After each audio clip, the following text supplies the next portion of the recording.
बहुत बड़ा सीन हो गया है। अब होगा बवाल।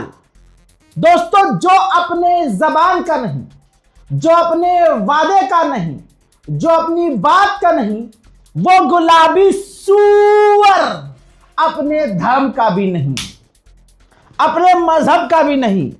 हजरात, मामला कुछ यूं है कि जंग के दौरान जब अमेरिकी सैनिकों ने कहा, जब जंग शुरू होने वाली थी, कि भाई हम इजराइल के लिए क्यों लड़े, इजराइल खुद लड़े अपनी लड़ाई, हम क्यों जाएं, अपनी जान खतरे में क्यों डालें।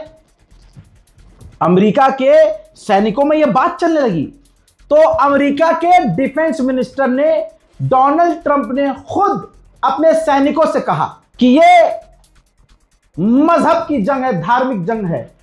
ईश्वर ने डोनाल्ड ट्रंप को भेजा है इस जंग के लिए। यह मजहबी जंग है, हमें इजराइल को बचाना है, इजराइल के साथ मिलकर दुश्मनों का सफाया करना है। ऐसी धार्मिक बातें की गई कि ताकि लोग मोटिवेट हों, फौजी जो हैं भागे ना, पीछे हटे ना। अब यह पूरा प्रोपेगेंडा चला दिया गया। अब इसके बाद जब बात पहुंची ईसाइयों के धर्मगुरु, सबसे बड़े धर्मगुरु पोप तक, जो वेटिकन सिटी में रहते हैं, उन्होंने साफ साफ मना कर दिया कि नहीं, यह कोई धार्मिक जंग ही नहीं है, ऐसा कुछ नहीं है, यह बेकार बात है। उन्होंने अपना जो उनके मजहब के हिसाब से जो सच था उन्होंने बोल दिया। जिसके बाद अमेरिका के डिफेंस मिनिस्टर डोनाल्ड ट्रंप की खूब बेइज्जती हुई कि साले ये धर्म की आड़ लेकर जंग लड़ रहे हैं। अब जब इन्होंने, पॉप ने बोल दिया कि ऐसा नहीं है, और ये जंग वंग जब ठंडी हो गई, अब सीज फायर का मामला चल रहा है। हालांकि ऐसा सीज फायर नहीं है जो चल रहा है, अभी सिर्फ धोखा चल रहा है। व्हाइट हाउस ने वेटिकन सिटी के ऑफिशियल को बुला लिया, रिपोर्ट आपकी स्क्रीन पर। हां, बुला लिया, समन कर लिया। ये वेटिकन सिटी ईसाइयों का अलग मुल्क दिया गया है, जहां पॉप राज करते हैं और पॉप ही सब कुछ होते हैं, पॉप सुप्रीम लीडर होते हैं ईसाइयों के। इटली के अंदर वेटिकन सिटी है। वेटिकन सिटी में पूरी दुनिया का सबसे बड़ा चर्च है और पूरी दुनिया के ईसाइयों का जो धर्म स्थल सबसे बड़ा है वो वेटिकन सिटी में, और पॉप वहीं रहते हैं। जो ईसाइयों के टॉप लीडर हैं, धर्मगुरु, वो वहीं रहते हैं। तो वहां वेटिकन सिटी के ऑफिशियल को व्हाइट हाउस ने समन कर लिया और कहा कि आपके पॉप ने ये जो बयान दिया इससे हमें नुकसान पहुंचा, और कानून याद दिलाया। एक बहुत पुराना अमेरिका कानून था। तो अमेरिका ने, व्हाइट हाउस ने क्रिश्चियनिटी में बहुत पुराना कानून था, याद दिलाया कि अगर ईसाई धर्मगुरु का टकराव, उनकी बातों का टकराव फौज से होता है तो अमेरिका की फौज ईसाई धर्मगुरु को झुका सकती है, चर्च को झुका सकती है, चर्च को झुका सकती है। फिर से कह रहा हूं, चर्च को झुका सकती है। अल्लाह अकबर। सोचिए आगे क्या कहा। व्हाइट हाउस ने धमकी दी कि हमारी दुनिया में सबसे खतरनाक पावरफुल फौज है। हाँ, वो दुनिया में देख लिया क्या ही तुम्हारी खतरनाक फौज है, ठुक के पिट के आई है। रो रो कर षड्यंत्र रच गए, अपने चूतड़ों पे मरहम लगाने के लिए तुमने रो रो कर षड्यंत्र रच कर 2 हफ्ते का सीज फायर करवाया है। तो दोस्तों, इसने, व्हाइट हाउस ने धमकी दी पॉप को, यानी उनकी तरफ से जो आए थे वेटिकन सिटी की तरफ से, कहा कि हमारी फौज दुनिया की सबसे ताकतवर फौज है, अगर अच्छा चाहते हो तो हमारी तरफ रहना होगा, जो हम कहेंगे उसे चुपचाप एक्सेप्ट करना होगा, वरना चर्च को भी हमारी फौज झुका सकती है। सबसे पहले यह खबर दे रहा हूं, लिख के ले लीजिए। इसके बाद ईसाइयों में पूरी दुनिया में बवाल होने वाला है। एक बार फिर से यह खबर रजा गराफी सबसे पहले दे रहा है। अब आगे तमाशा देखिएगा। हजरात, उधर लेबनान में इजराइल का आतंक जारी है। तस्वीर आपके सामने है। भाई, पूरी दुनिया विरोध कर रही है कि भाई लेबनान पर हमला नहीं होना चाहिए। एक अकेला ईरान जिद पर है कि नहीं, लेबनान पर हमले बंद करो। सीज फायर में लेबनान का भी नाम है, लेकिन पूरी रात गुजर चुकी है। भाई 250 लोगों को मार दिया था, यह रिकॉर्ड है। पूरी रात जो उसने बमबारी की है, तस्वीर आपके सामने, और इन बमबारियों में और कितने लोग मारे गए नहीं पता है। जो लेबनान है वहां 2 लोगों की आबादी सबसे ज्यादा है, ईसाई और सुन्नी मुस्लिम। अब देखिए ईसाइयों और सुन्नी मुस्लिमों को, और एक शिया मुस्लिम देश ईरान, तो यानी शिया को भी मार रहा है, नरसंहार कर रहा है, अहले सुन्नत को भी कत्ल कर रहा है इजराइल, और ईसाइयों को भी मार रहा है। तो पूरी दुनिया में इंसानियत और हर मजहब के लिए खतरा कौन है? इजराइल। अमेरिका के वाइस प्रेसिडेंट ने कहा है कि ये जो एग्रीमेंट है काफी सेंसिटिव है, हम कोशिश करेंगे कि ये जो डील है सीज फायर, ये कंटिन्यू सीज फायर रहे, और हमारा जो भी गोल था वो ये था कि ईरान को कमजोर करना, हमने ईरान को कमजोर कर दिया। मैं इन लड़चट्टों से कहना चाहता हूं कि अगर ईरान कमजोर हो गया है तो तुमने सीज फायर क्यों किया? पूरा मारते ईरान को। पॉइंट है, दुश्मन के हिसाब से सोचो ना। अब तुम्हारी अगर फौज इतनी ताकतवर थी तो ताकत के दम पर स्ट्रेट ऑफ हॉर्मुज क्यों नहीं खुलवाया? क्योंकि इसने, वाइस प्रेसिडेंट ने यह भी कहा कि स्ट्रेट ऑफ हॉर्मुज हमने खुलवा दिया है। अबे लड़चट्टो, खुलवाया नहीं है, उसने खोला है ईरान ने। और शायद तुम गांजा वांजा एमडी फूके हुए हो, स्ट्रेट ऑफ हॉर्मुज बंद हो गया है।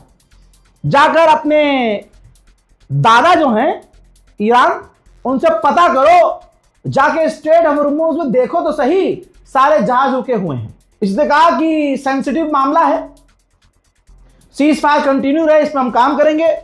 और जो मीडिया में फेक न्यूज चल रही है, इससे कोई फायदा नहीं होगा। यह बात क्यों बोली? क्योंकि America, Germany, France, Britain, Europe, तमाम देशों के टॉप अखबार लिख रहे हैं कि ट्रंप हार गया, इसलिए इनको बेचारों को यह भी सफाई देनी पड़ रही है कि हम हारे नहीं हैं। कंफर्म यह हुआ है, इस्लामाबाद अमेरिका से फेस टू फेस बात करने के लिए ईरान के पार्लियामेंट स्पीकर जाएंगे। आईआरजीसी के टॉप ऑफिशियल ने कहा है कि अगर अमेरिका हमारी डील एक्सेप्ट नहीं करता तो हम बेवकूफ थोड़ी है जो डील कर लेते। हमने डील ही तभी की जब अमेरिका ने डील, हमारी बातें एक्सेप्ट की। हजरात, यहां पर मैं अपना रिव्यू दे रहा हूं, पर्सनल है मेरा ओपिनियन। अमेरिका उस वक्त तो रुक गया कि डील कर लेते हैं कुछ भी करके, पता नहीं उसका क्या फंसा हुआ था, उसने तुरंत डील कर ली, ठीक, मान गया। जैसे समय आगे निकला है, आप भी इस चीज के गवाह हैं, अमेरिका अपनी तमाम शर्तों से पलटना शुरू हो चुका है। आईआरजीसी, ईरान की नेवी और ईरान के एयरफोर्स ने, दोनों ने जॉइंट स्टेटमेंट जारी किया। कहा पिछले 24 घंटे के अंदर दुश्मन ने देखा कि हमारे हाथ अभी भी ट्रिगर पर है। उन्होंने कुछ भी किया था तो हमने तुरंत पलट कर जवाब दिया था, और बता देना चाहते हैं कि अभी भी हमारे हाथ ट्रिगर पर है। 1% बाल के बराबर भी कोई हरकत की गई तो हम अपनी पूरी ताकत से जवाब देंगे। भाई, ट्रंप की इतनी लाल थी, ईरान से पिट पिट कर इतनी लाल थी कि देखिए report, Israel, Saudi Arabia, UAE लगातार ट्रंप से कह रहे थे कि सीज फायर मत करना, ईरान पर हमला जारी रखो। लेकिन डोनाल्ड ट्रंप इन लोगों से इतना परेशान हो गया कि अपना पिछवाड़ा बचाता या फिर इनकी बात मानता। चालाक गुलाबी सुअर ने भैया किया क्या, ना अरब को बताया ना इजराइल को बताया और डील कर ली, खलास, यल्ला हबीबी। अब इसके बाद कहा जा रहा है कि डोनाल्ड ट्रंप पाकिस्तान पहुंचा हुआ है। जी हां भाई, बकायदा वो मजलिस सुन रहा है। हां, ये देखिए, पाकिस्तान में बेकायदा शिया मस्जिद में बैठ के मजलिस तकरीर सुन रहा है। भाई साहब, शियों ने सही कर दिया भाई, पीट पीट के इसे, यहां तक कि भाई ठेले वेले पे भी काम कर रहा है, दुनियादारी छोड़ दी है, ठेले पे लगा हुआ पाकिस्तान में। यह मीम है। इस तरह से पूरी दुनिया में अमेरिका का राष्ट्रपति जलील हो रहा है। भाई, ईरान की एम्बेसियां अभी भी खेल रही हैं, दिल ना खुश हुआ तो पैसा वापस। ये देखिए, साउथ अफ्रीका में ईरान की एम्बेसी ने लिखा है कि हे ट्रंप, अगर तुम्हारे पास अपने पालतू कुत्ते के लिए गले का पट्टा नहीं है, तुम्हारा जो पालतू कुत्ता इजराइल है उसके लिए गले का पट्टा नहीं है, तो क्या हम आपको एक भेज सकते हैं गले का पट्टा? हजरात, डील होने से पहले 950 मिलियन डॉलर का सट्टा लगाया था। यह रही रिपोर्ट। और यह सट्टा लगाता कौन है? कोई आम आदमी, आप और हम जैसे लोग नहीं लगा सकते, टॉप के बिजनेसमैन भी नहीं लगा सकते। सट्टा लगाया था अमेरिकी ऑफिशियल्स ने, जैसे विदेश मंत्री हो गया, खुद गुलाबी सुअर हो गया, और भी कई टॉप के ऑफिशियल। तो देख लीजिए, नरसंहार, खून, कत्ल से, कत्लेआम से पैसा कमाने वाले ये अमेरिका के ऑफिशियल हैं, अमेरिका की रिजीम है। नेतन्याहू के दफ्तर ने खुद मीडिया को बताया है कि हमें तो इस सीज फायर की भनक ही नहीं थी। सीज फायर कंफर्म करने के बाद कि हाँ, हमें कॉल आखिर में किया गया कि हाँ हम सीज फायर करने जा रहे हैं, लास्ट मिनट हमें बताया गया, और हम रात भर बात करते रहे डोनाल्ड ट्रंप से। हमने कोशिश की और रात भर जब हमने जिद की, मनाया, तब जाकर उस डील से लेबनान को बाहर किया गया, और हमें अमेरिका ने कहा कि हां लेबनान पर हमला कर सकते हो। समझ में आया? इजराइल से बड़ा अगर कोई सुअर है तो वो अमेरिका है। कानूनी रूप से भी अमेरिका राजी है, अब तक तो राजी है कि स्ट्रेट ऑफ हॉर्मुज ईरान और ओमान चलाएंगे। ईरान ने ऐलान किया कि हम तो टैक्स लेंगे जी, अब टोल टैक्स लेंगे हम और ओमान लेंगे मिलके। ओमान ने गेम कर दिया, ओमान ने कह दिया भाई हमें नहीं चाहिए टोल टैक्स, हमारा जो रास्ता है वहां से लोग निकल सकते हैं। अब ये भाई ईरान के लिए बड़ा झटका हो गया। फिर ईरान की तरफ से कोई जाएगा थोड़ी, लोग इधर से निकलेंगे ओमान की तरफ से। खैर, इस पर आगे अभी बात होगी कि आगे क्या होना है। बहरहाल कंट्रोल तो ईरान और ओमान का ही, और ओमान क्या ही कंट्रोल करेगा, आप खुद देख रहे हैं, सारा कंट्रोल ईरान का है। सबूत चाहिए तो ये देख लो, ओमान कुछ उखाड़ सकता है तो उखाड़ ले। अभी भी स्ट्रेट ऑफ हॉर्मुज में ईरान पिछले 8 घंटे से रास्ता बंद करके जो जहाज तुर्रम खान बन के आगे आए थे सबको वापस भेज रहा है ईरान। मुड़ो, वापस मुड़ो। उधर गल्फ को खतरा है, अरबों को खतरा है, चिंता व्यक्त की है, रिपोर्ट आई है। अरब को यह डर सता रहा है कि एक और जंग ईरान से हो सकती है। अमेरिका, इजराइल और कई देश इसमें शामिल हो सकते हैं। डर है भाई। अरब देखिए कितने फट्टुओं पहले से डर रहे हैं। एक जंग खत्म हुई नहीं कि दूसरे के लिए पहले हंगना शुरू कर दिया है। अमेरिका का टॉप का न्यूज चैनल है फॉक्स न्यूज, जो बात डे 1 से मैं कह रहा हूं, लीजिए फॉक्स न्यूज की जबानी है। फॉक्स न्यूज के पत्रकार दिखा रहे हैं और बता रहे हैं कि डोनाल्ड ट्रंप ने जो शुरुआत में अपने गोल रखे थे उनमें से एक भी गोल पूरा नहीं हुआ है, बल्कि उल्टा हो गया है। ईरान मजबूत हो गया है और इस जंग में अमेरिका को नुकसान साफ हुआ है। पत्रकारों ने यह भी बताया और सवाल खड़ा किया कि यह जो 2 हफ्ते का सीज फायर है, यह सच में सीज फायर है या सिर्फ 2 हफ्ते का समय आराम करने के लिए लिया गया है। ब्रिटेन का प्रधानमंत्री सीधा सऊदी अरब पहुंच गया और बिन सलमान से मुलाकात की।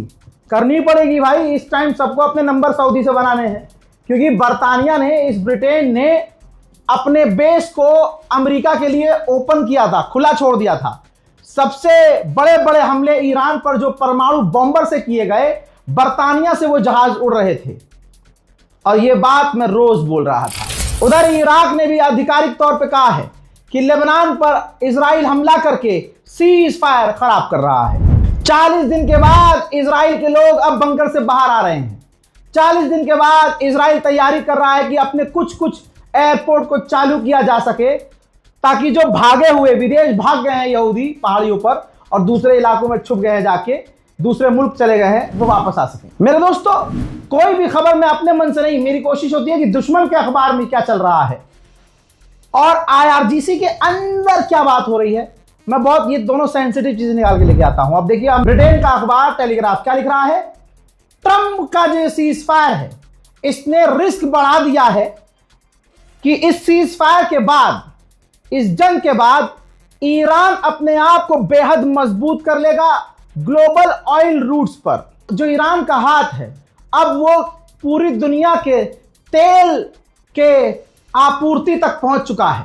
ईरान जब चाहे मुट्ठी बंद कर लेगा, दुनिया को तेल की दिक्कत होना शुरू हो जाएगी। इराक के प्रधानमंत्री फ्रांस के राष्ट्रपति से बात की और कहा कि इस जंग के दौरान आपका फ्रांसीसी एक जो नागरिक ड्रोन हमले में मारा गया, हमने उस ड्रोन को उड़ाने वाले व्यक्ति को, कातिल को गिरफ्तार कर लिया है। ग्रीस के प्रधानमंत्री की हवा पहले निकल गई है।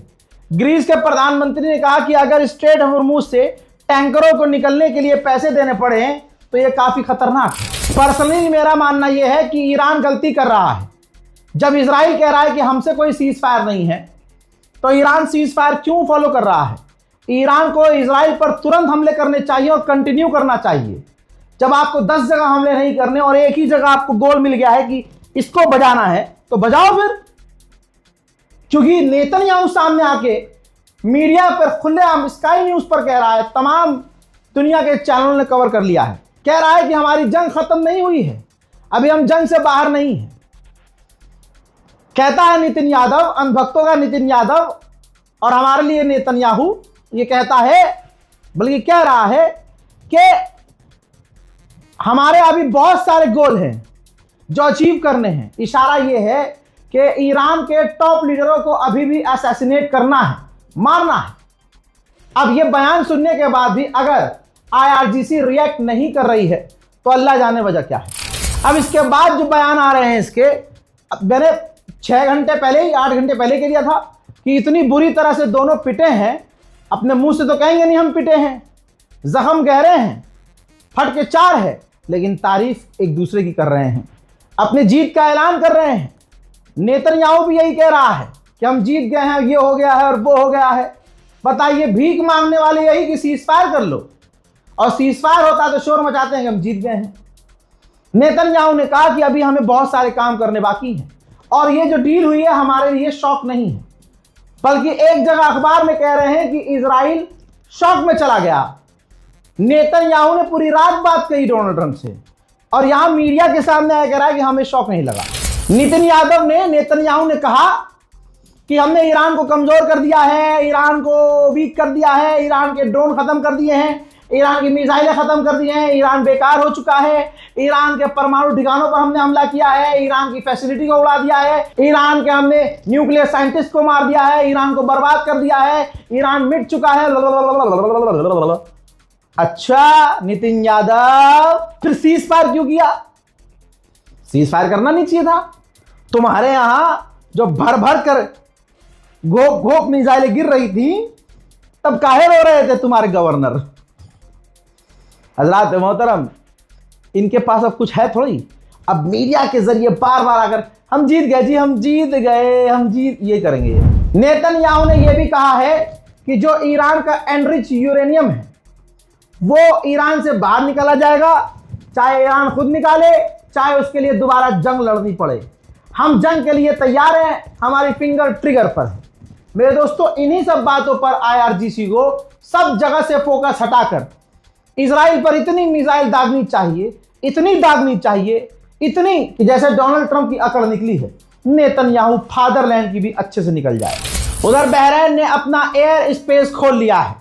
लंबे समय के बाद बहरीन में अब फ्लाइट्स नॉर्मल हो जाएंगी। राजधानी दिल्ली में बैठा हुआ जो इजराइल का एम्बेसडर है, उसने बड़ी बात हक दी। उसने कहा कि जो पाकिस्तान है वो हमारे लिए अच्छा प्लेयर नहीं है, और अमेरिका खुद पाकिस्तान के पास गया है, और अमेरिका ने पाकिस्तान के साथ मिलकर ये सब कुछ प्लान किया और डील की। आ गई रजाकाराफी की बात, सच साबित हो गई कि भाई डील पाकिस्तान ने नहीं करवाई है, डील तो अमेरिका ने। जब उसकी शलवार फटी है, इतनी बुरी तरह से कवर करना पड़ता है, मौलाना लोग देखते हैं, फटी है इतनी सलवार उसकी, तब जाकर उसने, अमेरिका के राष्ट्रपति ने शहबाज शरीफ को फोन किया और कहा कि हम तो फंस गए हैं बुरी तरह से, अब हम आपको एक मैसेज भेज रहे हैं, वो कॉपी पेस्ट कीजिएगा और पोस्ट कर दीजिएगा, और उसके बाद सीज फायर हम कर लेंगे। वही हुआ। हजरात मोहतरम, इस रिपोर्ट को शेयर कीजिएगा। पूरी रात अपडेट फिर से दिया है, 40 दिन हो चुके हैं लगातार, और इत्तेफाक ये कि 39वां दिन जब जंग खत्म हुई, सीज फायर हुआ, ऐलान वैलान हो गया, उस वक्त भी खुदा की कसम हमारी पूरी टीम में से कोई घर नहीं गया।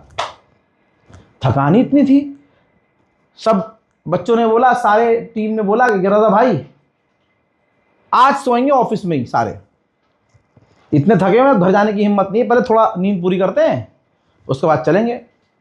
अब ऑफिस में लेटे, अभी आधी नींद नहीं हुई थी, पता चला कि लो जी ये सारी चीजें हो रही हैं, अमेरिका खेल खेल रहा है, लेबनान पर हमले हो रहे हैं।